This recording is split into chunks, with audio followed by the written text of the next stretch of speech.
If your grandmother sold akara, tomatoes, or pomo just to keep the family alive, would you call that a small dream? Because I wouldn't. My two grandmothers were never rich.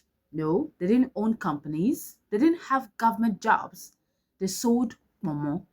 Yes, that small business put food on the table. It helped raise both the children and we, the grandchildren, and somehow it helped shape the person I am today. Now, watch this clip from our First Lady. We've already donated about 100 million to her to use to empower 2,000 petty traders. But honestly, I think we're asking the wrong question. Should the First Lady also champion bigger national issues like education, healthcare, job creation, and transparent economy? Absolutely. But does that mean empowering petty traders is not important? Even the International Labour Organization, the National Bureau of Statistics, and the African Development Bank have consistently shown that Nigeria's informal economy employs most of the country's workforce and even contributes more than half of the nation's economic output. Think about that. Millions of Nigerians survive through small businesses. These are not small people doing small work. No, they're helping to keep the economy alive.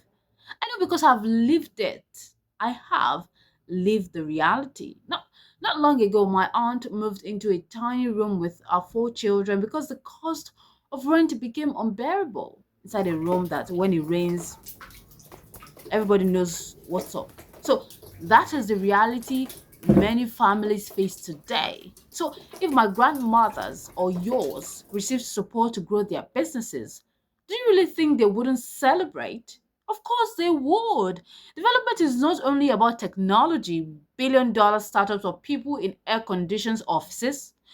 Real development also means helping ordinary Nigerians earn an honest living with dignity.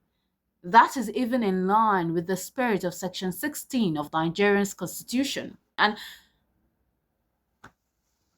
you know what?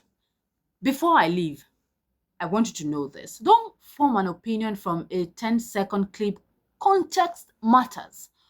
Watch the full video, verify the facts, then decide what you think. That is how we reduce misinformation, have better conversations, and even build Nigeria.